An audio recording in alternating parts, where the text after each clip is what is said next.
दोस्तों अगर अपनी तैयारी अन अकेडमी प्लस से करना चाहते हैं तो कर सकते हैं। अगर आप प्लस लेते हैं तो आपको क्या क्या फीचर मिल जाता है, जैसे कि आप अपने स्क्रीन पर देख सकते हैं कि अनलिमिटेड एक्सेस मिल जाएंगे, इंडिया के टॉप एजुकेटर मिल जाएंगे, डेली जो डाउट होगा वो क्लियर कराया जाएगा, सिलेबस के अकॉर्डिंग क्लास चलेगा, डेली लाइव होंगे, डेली क्विजेज होंगे, डेली टेस्ट भी होंगे। उसके बाद स्टडी मटेरियल पीडीएफ फॉर्मेट में आपको यहाँ पे भी मिल जाता है ना, ये सब आपको फैसिलिटी मिल जाता है प्लस के अंदर। अब देखो साथियों, हम लोग का एक बैच स्टार्ट हो गया है मिशन एनडीए करके, जो कि 45 दिन का आपका पूरा क्रैश कोर्स रहेगा, जो कि इंडिया के टॉप एडुकेटर के साथ ये बैच स्टार्ट है 1 तारीख से। अगर आप लोग चाहते हैं इस बैच को ज्वाइन करना तो डिस्क्रिप्शन में लिंक है, जाके आप लोग फटाफट ज्वाइन कर सकते हैं।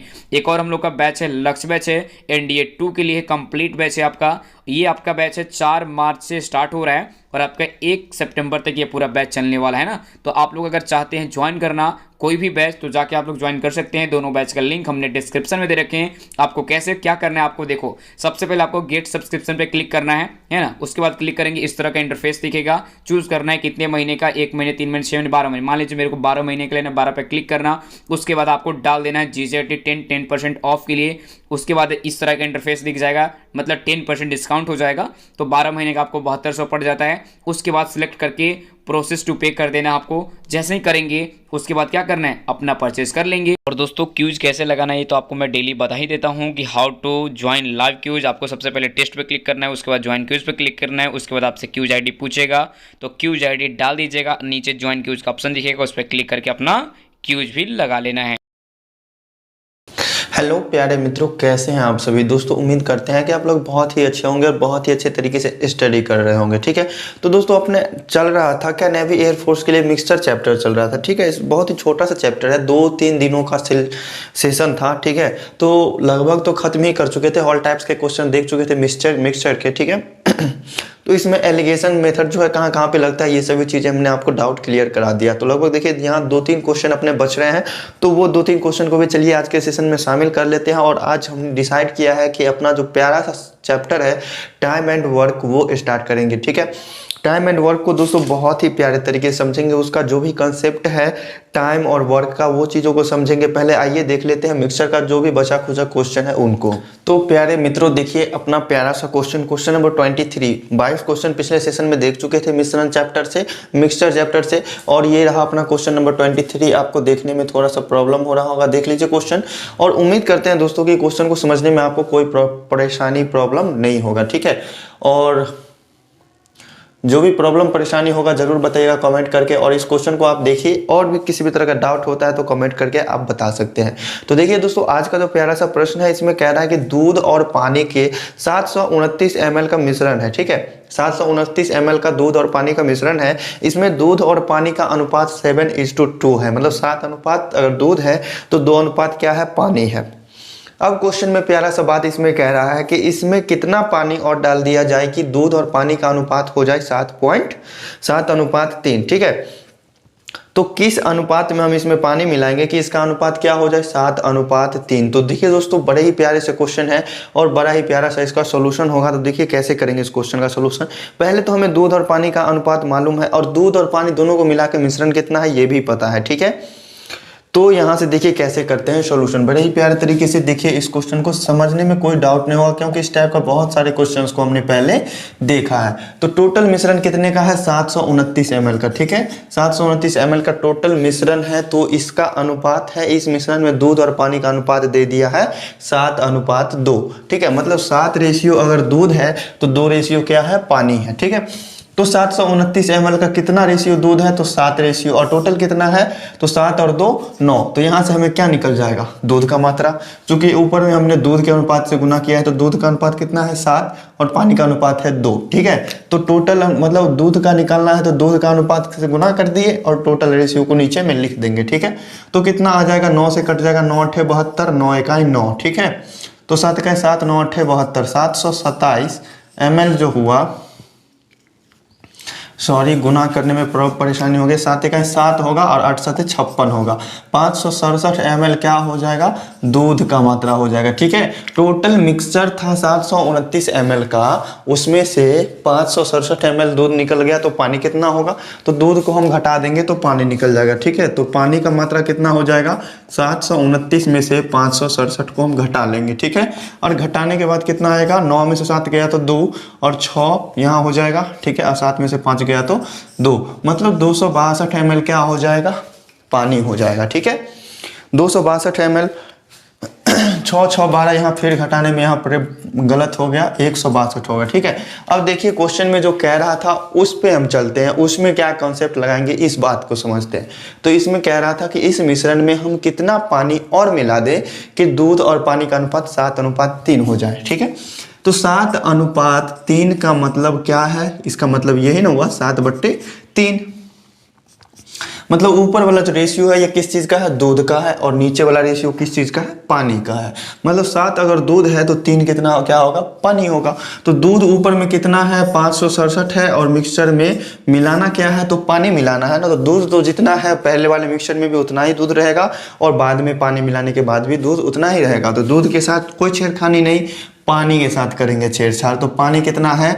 162 ml है। ठीक है, इसमें हम कितना पानी और मिला दें?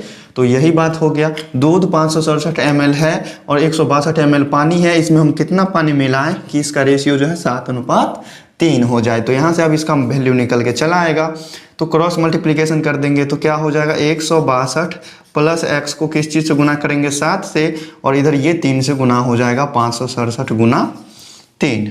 ठीक है, अब इसको सॉल्व करेंगे धीरे से। तो 7 दूनी 14 का 4, हाथ में 1, 7 छक 42, 43 का 3, हाथ में 4, और 7 का 7 4 11, और प्लस क्या हो जाएगा? 7x बराबर कितना हो जाएगा? 7 तिया 21 का 1, हाथ में 2, 6 3 का 18 और 2 20, हाथ में 2, 5 तिया 15, 2 1701 हो जाएगा। ठीक है, तो 7x का मान क्या आ जाएगा? 1701 माइनस 1134। ठीक है, और घटाने के बाद क्या आ जाएगा? यहाँ से 7 हो जाएगा, 9 में से 3 गया तो 6 हो जाएगा। ठीक है, और 6 में से 1 गया तो 5, और फिर 1567 हो रहा है। 7x बराबर 1567, तो x का मान क्या हो जाएगा? 1567/7। ठीक है, 1567/7, 1567 फिर नहीं होगा, यहाँ 1 में से 1 गया तो 0 बचेगा, 567 बचेगा, और काटेंगे तो 7 7 8 56 और 7 1 7, मतलब 81 ml जो है क्या करना होगा? इसमें हमको पानी मिलाना पड़ेगा। 567 ml दूध था, 162 ml पानी था, उसमें हम कुछ पानी मिलाएंगे, मतलब 81 ml पानी मिलाएंगे तो क्या हो जाएगा? रेशियो 7:3 हो जाएगा। 81 मतलब ऑप्शन नंबर डी हो जाएगा करेक्ट आंसर। ठीक है, तो प्यारे मित्रों चलिए चलते हैं अपने अगले प्रश्न की तरफ। तो प्यारे भाइयों आ चुका है अपना अगला प्रश्न। देखिए इस क्वेश्चन को और सॉल्व करने का प्रयास कीजिए। ठीक है, क्वेश्चन में कहता है कि एक व्यापारी जो है 2 प्रकार के चावल जिनके भाव क्रमशः 6 रुपये प्रति किलो और 9 रुपये प्रति किलो है। ठीक है, अब इसको जो है 5:2 के अनुपात में मिला दिया और मिश्रण को 8 रुपये प्रति किलो की दर से बेच दिया, तो उसका प्रतिशत लाभ या प्रतिशत हानि बताने हैं आपको। ऑप्शंस दिए हुए हैं बड़े प्यारे प्यारे, और आपको सॉल्व करके देखने हैं, और नहीं सॉल्व होते हैं तो यहाँ हम करने के लिए बैठे हैं। तो देखिए दोस्तों, व्यापारी जो है 2 प्रकार के चावल खरीदता है। पहला तो एक है 6 रुपये प्रति किलो और 9 रुपये प्रति किलो। कितना कितना खरीदता है ये हमें नहीं पता है, और देखिए इस दोनों को किस रेशियो में मिलाता है ये हमें पता है कि 5:2 के रेशियो में मिलाता है। तो चलिए रेशियो को मान लेते हैं हम कितना। देखिए यहाँ दिया हुआ ना मिलाने का अनुपात की 5:2 रेशियो है, मतलब एक सस्ता चावल और एक महंगा चावल, एक है 6 रुपये किलो और एक है 9 रुपये किलो। तो यहाँ से हमको क्या करना होगा? लाभ हानि निकालने के लिए कॉस्ट प्राइस और सेलिंग प्राइस निकालना होगा। अब कॉस्ट प्राइस और सेलिंग प्राइस हम कैसे निकालेंगे? तो हमें कुछ मानना होगा कि चावल कितना है और कितना नहीं है, ये मानना होगा। ठीक है, तो मान लेते हैं कि टोटल चावल कितना है, तो इस दोनों रेशियो का जितना योगफल है उतना मान लेते हैं। तो 5 और 2 कितना होता है? 7। तो मान लेते हैं हम टोटल कितना चावल है? 7 kg चावल है। ठीक है, 7 kg चावल है, तो उसको कॉस्ट क्या पड़ा खरीदने का? तो 7 kg चावल है, उसमें से 5 रेशियो जो है किसका है? 6 रुपये प्रति kg का, और 2 रेशियो जो है किसका है? 9 रुपये प्रति kg का। ठीक है, तो 5 किलो मान लेते 5 किलो ये सस्ता वाला चावल खरीदा, 2 किलो महंगा वाला चावल खरीदा। ठीक है, तो 5 kg जो 6 रुपये प्रति किलो की दर से कितना हो जाएगा कॉस्ट प्राइस? 5 6 के 30, और 2 किलो कितना लिया? 9 रुपये वाला, तो 9 दूनी कितना हो जाएगा? 18 रुपया। ठीक है, मतलब टोटल खरीदने का दाम उसको कितना पड़ गया? 48 रुपया। ठीक है। टोटल खरीदने का मूल्य मतलब टोटल कॉस्ट प्राइस उसको पड़ गया 48 रुपये। अब देखिए सभी को क्या बेचा है, वो सेम रेट में बेचा है, दोनों को मिलाकर बेचा है। तो मान लिया कि टोटल उसने 7 किलो खरीदा तो 6 रुपये प्रति केजी वाला जो है 5 किलो मिला दिया, मतलब जो रेशियो है वही मिलाया, और 9 रुपये प्रति किलो वाला 2 किलो मिला दिया, तो जो रेशियो है वही तो है। अब इसका टोटल का सेलिंग प्राइस कितना हो जाएगा, टोटल चावल 7 केजी हुआ, अब दोनों को मिलाकर उसने टोटल को बेच दिया 8 रुपये प्रति किलो की दर से। तो 7 किलो तो था ही और 8 रुपये से बेच दिया, तो 7 8 कितना हो गया 56 रुपया। मतलब दोनों प्रकार के चावल को खरीदने में उसे लगा 48 रुपया, और दोनों प्रकार के चावल को मिलाकर उसने बेच दिया तो टोटल बिक गया कितने में, 56 रुपये में। तो उसे लाभ हुआ या फिर हानि हुआ, ये तो आप सोच ही सकते हैं कि कम दाम में खरीदा है, ज़्यादा दाम में बेचा है तो लाभ ही होगा। अब लाभ का प्रतिशत बताना है तो उसके लिए हमको ज्ञात करना होगा कि लाभ हुआ तो कितना लाभ हुआ। तो लाभ हुआ 8 रुपये का, ठीक है। तो लाभ हुआ कितने का, 8 रुपये का। तो लाभ लिख लिया हमने 8 रुपया, लेकिन लाभ या हानि जो होता है वो किस चीज़ पर होता है, वो तो हमेशा क्रय मूल्य पर होता है। ये चीज़ हम प्रॉफिट लॉस में बहुत अच्छे तरीके से समझा चुके हैं। तो क्या होगा, नीचे में हमेशा क्या होता है, कॉस्ट प्राइस, तो 48, और प्रतिशत निकालने के लिए 100 से गुना करते हैं, ठीक है। तो 8 छके 48 कट रहा है। अब यहाँ देखिए 50 दूनी 100 और 3 दूनी 6, तो 50 बट्टे कितना आ गया 3। इसको अगर पूर्णांक में तोड़ते हैं तो 16 सही 2/3 प्रतिशत क्या हो रहा है, लाभ हो रहा है। तो अपना सही आंसर कौन सा हो जाएगा, ऑप्शन नंबर सी, ठीक है। तो ये था अपना बड़ा ही प्यारा सा क्वेश्चन मिक्सचर चैप्टर से, और अपना आज का जो लास्ट क्वेश्चन है मिक्सचर चैप्टर से वो देखते हैं। तो प्यारे भाइयों देखिए अपना प्यारा सा क्वेश्चन क्या कह रहा है इसमें कि 10 रुपये प्रति लीटर बिकने वाला 40 लीटर दूध में, 10 रुपये प्रति लीटर बिकने वाला दूध है वो कितना है, 40 लीटर है। अब उसमें हम पानी किस रेशियो में मिलाएं कि उस दूध का मूल्य जो है घटकर 8 रुपये प्रति लीटर हो जाए, ठीक है। तो उसमें क्या करना है, पानी मिलाना है, और पानी मिलाने से उसका रेट घट के क्या हो जाएगा, 8 रुपये हो जाएगा, ना कोई लाभ पे ना कोई हानि पे। तो ये चीज़ बताना है कि उसमें हमें कितने लीटर पानी और मिलाने पड़ेंगे। तो देखिए दोस्तों यहाँ क्या किया गया है, अनुपात का बात किया गया है। 10 रुपये प्रति लीटर बिक रहा है दूध, और पानी तो क्या है 0 रुपये प्रति लीटर है। 40 लीटर दूध है, उसमें कितना पानी मिलाएं कि वो दोनों को मिलाकर जो मिश्रण बेचेंगे वो 8 रुपये हो जाए। तो इस टाइप का क्वेश्चन जो रहेगा उसमें हम एलिगेशन मेथड का यूज करेंगे। तो देखिए कैसे एलिगेशन मेथड लगता है। तो एक तरफ हम लिख लेंगे दूध और एक तरफ लिख लेंगे पानी, चूंकि ये जो मिश्रण बनेगा दो ही चीज का बनेगा, दूध और पानी का। तो दूध का मूल्य प्रति लीटर कितना है 10 रुपया, और पानी का मूल्य क्या होता है 0 रुपया प्रति लीटर। अब देखिए हमसे क्वेश्चन में कह रहा था कि इस दोनों को मिलाने के बाद इसका मूल्य जो है औसत मूल्य कितना हो जाए, तो 8 रुपया हो जाए। तो यहाँ से हमें पता चल जाएगा एलिगेशन लगाने के बाद कि किस अनुपात में दूध और पानी होगा, ठीक है। तो किस अनुपात में दूध और पानी होगा, तो 10 में से 8 घटाएंगे तो 2, और 8 में से 0 घटाएंगे तो 8। तो अनुपात कितना आया इस दूध और पानी का, कितना आया, तो 2 से कट जाएगा, 2 एकाएँ 2 और 2 चौके 8, मतलब कितना आया 4:1। अब देखिए इस अनुपात का मतलब समझने का प्रयास कीजिए। इस अनुपात का मतलब है कि अगर 4 लीटर दूध है तो 1 लीटर पानी देना पड़ेगा उसमें, तभी हमारा वो मूल्य क्या हो जाएगा, औसत 8 रुपया हो जाएगा। क्योंकि पहले से 10 रुपया मूल्य था। अगर 4 लीटर दूध होगा तो उसमें से 1 लीटर पानी होना चाहिए, ठीक है। मतलब 4 लीटर दूध में 1 लीटर पानी होना चाहिए, ठीक है। दूध कितना होगा 4 लीटर, तो 1 लीटर उसमें पानी होना चाहिए। इसी तरह से 1 लीटर दूध होगा तो पानी कितना होना चाहिए, 1/4 लीटर, ठीक है। अगर 40 लीटर दूध है, अगर 40 लीटर दूध है तो कितना हो जाएगा 1/4 गुने 40, मतलब 4 दहाई 40, मतलब 10 लीटर क्या होना चाहिए, पानी होना चाहिए। ये एक एक नियम लगा के बना लिए, ठीक है। एक एक नियम चैप्टर भी बहुत ही अच्छे तरीके से समझेंगे दोस्तों, उसका भी बहुत जल्द समय आ जाएगा। तो 10 लीटर अपना सही आंसर हो जाएगा ऑप्शन नंबर डी, ठीक है। तो मिक्सचर चैप्टर में बस इन्हीं सभी टाइप के क्वेश्चंस होते हैं, और हमें उम्मीद है आपसे कि इन सभी टाइप के क्वेश्चंस को समझने में आपको किसी भी प्रकार का दिक्कत नहीं होगा, ठीक है।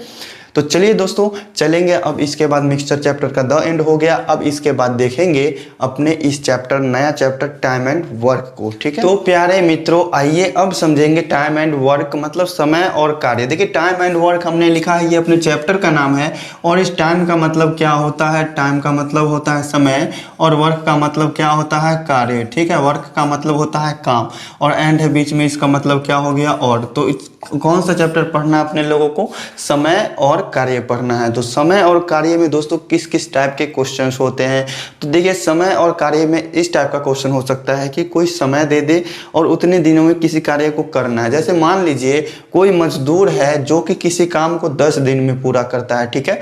तो कोई मजदूर ए है, किसी काम को कितने दिन में पूरा करता है, 10 दिन में, टोटल 10 दिन में पूरा किया। तो देखिए दोस्तों ये जो कोई काम है, मतलब कोई काम जो है वो 10 दिन में पूरा किया, तो इसके लिए आपको कुछ कंसेप्ट मालूम होना चाहिए। इस टाइप का क्वेश्चन इस टाइप का नहीं हो सकता है, क्वेश्चन कुछ अलग टाइप के होंगे। क्वेश्चन से भी मुलाकात करेंगे। देखिए जैसे ए कोई काम को 10 दिन में करता है तो वो एक दिन में कितने काम को करेगा। ए किसी काम को अगर 10 दिन में किया तो एक दिन में कितना करेगा, एक दिन में कितना करेगा। तो 10 दिन में अगर कोई काम किया है मतलब एक दिन में उसका 10वां भाग करेगा, मतलब 1/10 काम करेगा एक दिन में, ठीक है। मतलब एक कोई काम अगर 10 दिन में करता है तो एक दिन में कितना काम करेगा, 1/10 काम करेगा, ठीक है। मतलब 10 दिन समय है और 1/10 क्या है, काम है, ठीक है। तो यहाँ से क्या पता चलता है कि समय और कार्य क्या हुआ, एक दूसरे का ऑपोजिट हुआ। मतलब 10 दिन में कोई काम करता है और एक दिन में कोई काम कितना देर में करेगा, 1/10 दिन में, ठीक है। तो ये चीज़ आप समझ रहे हैं। अगर ऐसे करके मान लीजिए कि अगर एक दिन में कोई काम जो है, एक दिन में कोई मजदूर, अगर नहीं समझ में आ रहा होगा तो फिर से समझाते हैं। एक दिन में कोई मजदूर, ठीक है, एक दिन में कोई मजदूर अगर 1/10 काम करता है, मतलब कोई काम है उसका 1/10 भाग काम करता है, या फिर यहाँ पे आप 15 ही मान लीजिए। अगर 1/15 भाग करता है किसी काम का, तो इसका मतलब क्या है कि उस काम को, पूरे काम को करने में उस मजदूर को कितने दिन का समय लगेगा। अगर एक दिन में वो किसी काम का 15वां भाग करता है तो उस काम को पूरा करने में उसे 15 दिन का समय लग जाएगा, ठीक है। जैसे मान लीजिए कि हम ही कोई काम कर रहे हैं, कोई वर्क कर रहे हैं और एक दिन में हमने आधा काम कर लिया। आधा काम करना मतलब 1/2 भाग, यही हुआ। आधे काम का मतलब क्या हुआ, 1/2 भाग। तो पूरा करने में हमें कितना समय लगेगा, तो नीचे वाला कितना है, 2 है, मतलब 2 दिन का समय लगेगा। अगर मान लीजिए हमने एक दिन में उस काम का चौथाई भाग किया काम, मतलब 1/4 काम किया, तो उस काम को पूरा करने में हमें कितना दिन लगेगा, तो 4 दिन लगेगा। तो ये क्या है, काम है, और ये क्या है, समय है, ठीक है। तो कार्य, इसको हम कार्य लिख देते हैं। तो कार्य और समय के बीच क्या रिलेशन है, कार्य क्या है 1/4, तो समय क्या है 4/1, ठीक है। तो यहाँ से आप समझ सकते हैं कि कार्य और समय जो होता है एक दूसरे का क्या होता है, व्युत्क्रम होता है, एक दूसरे का उल्टा होता है। अगर समय 1/4 है तो कार्य कितना होगा, 4 होगा। अगर कार्य 4 है तो समय कितना होगा, 1/4 होगा, ठीक है। तो ये कंसेप्ट आपने समझ लिया। ये चीज़ अगर आपने समझ ली बहुत ही अच्छे तरीके से, तो देखिए इसमें 2 चीज़ें समझना था बस, कि इतने से मतलब एक कोई काम को अगर 10 दिन में करता है तो वो एक दिन में कितना काम करेगा, 1/10 काम करेगा। अगर वही काम 20 दिन में करता है, एक काम को 20 दिन में करता है, तो एक दिन में कितना काम करेगा, 1/20 भाग काम करेगा। तो बस हमें यही चीज़ समझाना था कि समय और कार्य क्या होता है, एक दूसरे का उल्टा होता है, ठीक है। तो चलिए बिल्कुल भी समय को बर्बाद किए हुए चलते हैं अपने आज के पहले क्वेश्चन की तरफ। तो प्यारे भाइयों देखिए, क्वेश्चंस पे जाने से पहले देख लेते हैं कि हमारा क्वेश्चन किस टाइप का होगा। तो दोस्तों देखिए क्वेश्चन होगा इस टाइप का कि दे देगा ए कोई काम को कितने दिन में कर सकता है, ये हमें दे देगा, और बी किसी काम को कितने दिन में कर सकता है, ये हमें दे देगा। तो पूछेगा हमसे कि वो दोनों मिलकर उस काम को कितने दिन में करेंगे। जैसे मान लीजिए ए किसी काम को 5 दिन में करता है, या फिर देखिए उसमें क्या फॉर्मूला लगेगा, क्या लिखा है हमने, ए किसी काम को x दिन में करता है और बी किसी काम को y दिन में करता है, तो दोनों मिलकर उस काम को कितने दिन में करेंगे। तो दोनों का जो दिन होगा, ए किसी काम को जितने दिन में करेगा उसको और बी जितने दिन में करेगा उसको, दोनों को गुना कर देंगे और बटा करके x + y कर देंगे, तो हमें पता चलेगा कि दोनों मिलकर उस काम को कितने दिन में करेंगे। तो प्यारे भाइयों देखिए आ चुका है अपना प्रश्न, और देखिए इस क्वेश्चन में क्या कहता है कि राम किसी काम को 10 दिन में करता है पूरा, ठीक है, और श्याम जो है उसी काम को 15 दिन में पूरा करता है, तो दोनों मिलकर उस काम को कैसे पूरा करेंगे। तो दोस्तों देखिए इससे पहले छोटा सा हमने एक ट्रिक बताया, उस ट्रिक की मदद से, उस कंसेप्ट की मदद से आप क्वेश्चन को सॉल्व करते हैं, और या फिर आप चाहें तो दूसरे मतलब फॉर्मूला से भी सॉल्व कर सकते हैं, कंसेप्ट से चलकर, प्रोसेस से चलकर, ठीक है। तो जैसे मान लेते हैं कि राम ने किसी काम को कितने दिन में पूरा किया, तो चलिए दूसरा कॉन्सेप्ट जानने का अपना कोशिश करते हैं। राम जो है किसी काम को टोटल पूरा काम को करता है कितने, 10 दिन में, ठीक है। और श्याम जो है पूरा काम कितने दिन में करता है, तो 15 दिन में, ठीक है। राम ने पूरा काम किया 10 दिन में और श्याम ने पूरा काम किया कितने दिन में, 15 दिन में, ठीक है। तो यहाँ से हम देखिए मालूम कर सकते हैं कि राम जो है एक दिन में कितना काम करेगा, तो राम जो है एक दिन में कितना काम करेगा, अगर टोटल काम उससे 10 दिन में होता है तो एक दिन में उस काम का 10वां भाग करेगा, ठीक है। मतलब 1/10 भाग काम करेगा, ठीक है। और इसी तरह से श्याम जो है एक दिन में कितना काम करेगा, तो श्याम एक दिन में उस काम का 15वां भाग करेगा, मतलब 1/15 भाग करेगा, ठीक है। ये चीज समझ लिया आपने। तो देखिए इसके बाद क्या करना है, बड़ा ही प्यारा सा, देखिए इस दोनों को हम जोड़ देंगे कि राम और श्याम दोनों मिलकर एक दिन में कितना काम करेंगे, ठीक है। तो राम प्लस श्याम, ठीक है, राम और श्याम दोनों मिलकर एक दिन में कितना काम करेगा, तो दोनों को जोड़ देते हैं, 1/10 प्लस 1/15 और दोनों को जोड़ने के बाद इसका एलसीएम आएगा 30, 15 दूना 30 और 1 हो जाएगा, मतलब 3/30 हो जाएगा, ठीक है। कैंसिल करने पर क्या आ जाएगा, 1/10, मतलब एक राम और श्याम दोनों मिलकर कितना काम करेगा, एक दिन में 1/10 भाग काम करेगा, ठीक है। तो यहाँ से आप समझ सकते हैं राम और श्याम दोनों मिलकर अगर एक दिन में उस काम का 10वां भाग कर रहा है तो उस काम को पूरा करने में कितने दिनों का समय लग जाएगा, ठीक है। तो कितने दिनों का समय लग जाएगा, तो ध्यान दीजिएगा 10 तिया 30 हुआ था तो 1 तिया 3 होगा, थोड़ा गलत हो गया, 15 दूना 30 हो जाएगा तो यहाँ पे 2 हो जाएगा, ठीक है। यहाँ से तो ये भाग गलत ही हो गया, तो 3 2 5/30 हो जाएगा और 5 से कैंसिल करने पर 1/6 हो जाएगा। तो अब यहाँ से जो कॉन्सेप्ट निकल के आया सामने, ये क्या आ गया, एक दिन में, ठीक है। राम ने एक दिन में कितना काम किया, 10वां भाग, श्याम ने एक दिन में 15वां भाग और दोनों मिलकर कितना करेगा, तो 6ठा भाग काम करेगा, ठीक है। मतलब एक दिन में उस काम का 6ठा भाग काम खत्म कर लिया राम और श्याम दोनों मिलकर। तो टोटल काम कितने दिन में खत्म होगा, तो इसी को पलट देंगे, मतलब 6 दिन में होगा खत्म, ठीक है। तो 6 दिन अपना हो जाएगा आंसर। इतना अगर आप नहीं करना चाहते हैं तो डायरेक्ट से आप निकालना चाहते हैं तो हमने इससे पहले एक ट्रिक बताया ना कि मतलब पहले व्यक्ति का वर्क दे दिया कि कितने दिन में करता है, दूसरे व्यक्ति का भी समय दे दिया कि कितने दिन में करता है, दोनों मिलकर कितने दिन में करेगा। तो x गुना y बटे x प्लस वाई वाला फॉर्मूला हमने बताया, तो उस पे हम लगा देंगे। तो पहला कितने दिन में करता है, 10 दिन में, और श्याम करता है 15 दिन में, और दोनों को मिलकर कितना दिन में करेगा, तो जोड़ के नीचे में भाग दे देंगे। तो 15 दाएं कितना हो जाएगा 150 और कितना हो जाएगा नीचे में 15 और 10 कितना होगा 25, ठीक है। अब 25 से ये 6 से कट जाएगा, मतलब 6 दिन में, ठीक है। तो ये था अपना फर्स्ट मेथड जो कि प्रोसेस से चल के कर रहे थे, और ये है अपना सेकेंड मेथड जो कि ट्रिक है, ठीक है। बहुत ही इजी तरीके से सॉल्व कर पाएंगे। तो दोस्तों उम्मीद करते हैं आपसे कि आप दोनों टाइप्स को समझ लिए होंगे अच्छे से। तो चलिए चलते हैं अपने आज के सेकंड क्वेश्चन की तरफ। तो प्यारे भाइयों, अपना अगला क्वेश्चन, सेकंड क्वेश्चन भी आ चुका है। धीरे धीरे से क्वेश्चंस के लेवल टाइप बढ़ते चलेंगे। आप देखते भी होंगे हर चैप्टर्स में कि पहले तो बेसिक लेवल के क्वेश्चंस देखते हैं, उसके बाद धीरे धीरे टाइप बढ़ते चले जाते हैं, पता ही नहीं चलता है। तो इसी टाइप से हर चैप्टर में देखेंगे दोस्तों, प्यारे क्वेश्चन से लेके हार्ड क्वेश्चंस तक सभी क्वेश्चंस का देखेंगे सॉल्यूशन, और कैसे सॉल्व करते हैं ट्रिक से और कैसे सॉल्व करते हैं कंसेप्ट से, सभी मेथड को समझेंगे, ठीक है। तो देखिए इस क्वेश्चन में फिलहाल क्या कह रहा है कि ए एक काम को 8 दिन में करता है और बी जो है उसी काम को 6 दिन में पूरा कर लेता है। अगर ए और बी दोनों साथ में काम करे तो उस काम को करने में कितना समय लगेगा ये बताना है, ठीक है।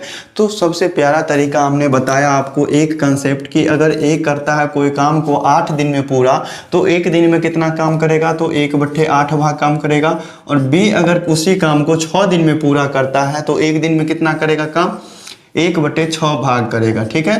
तो ए और बी दोनों मिल के कितना, मतलब एक दिन में कितना काम करेगा, तो 1/8 ए ने किया और 1/6 भाग बी ने किया। तो दोनों को जोड़ेंगे तो एलसीएम कितना आ जाएगा 24, 8 त्रिक 24 तो 3 हो जाएगा, 6 चौक 24 तो 4 हो जाएगा, मतलब 7/24 भाग हो जाएगा, ठीक है।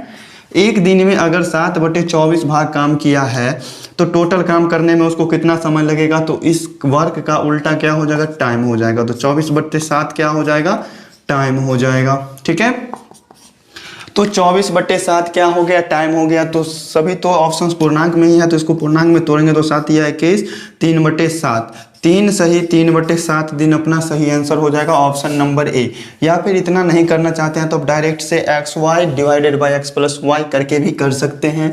तो क्या है, x की जगह पर 8 है और y की जगह पर 6 है, फिर क्या करेंगे 8 + 6 कितना हो रहा है, 8 × 6 = 48 और 8 × 6 = 14, ठीक है। तो 7 और 24 आ रहा है, ये भी आ जाएगा 3 सही 3/7 दिन हो जाएगा। ठीक है, तो इस तरह से आप दोनों तरह से आप क्वेश्चंस को सॉल्व कर सकते हैं। तो दोस्तों आज के सेशन को बस इतना ही रहने देते हैं, फिर अगले सेशन में देखेंगे टाइम एंड वर्क के थोड़े से हार्ड लेवल के क्वेश्चन, थोड़े से लेवल को बढ़ाएंगे, हर एक क्वेश्चन को पढ़ना है, किसी भी क्वेश्चन को छोड़ना नहीं है। ठीक है, तो चलिए दोस्तों फिर मिलते हैं नेक्स्ट डे, तो समझेंगे आगे के सॉल्यूशंस को, आगे के क्वेश्चंस को, आगे के टाइप्स को बड़े ही प्यारे तरीके से। तब तक के लिए दोस्तों एकदम पढ़ते रहिए। Thank you.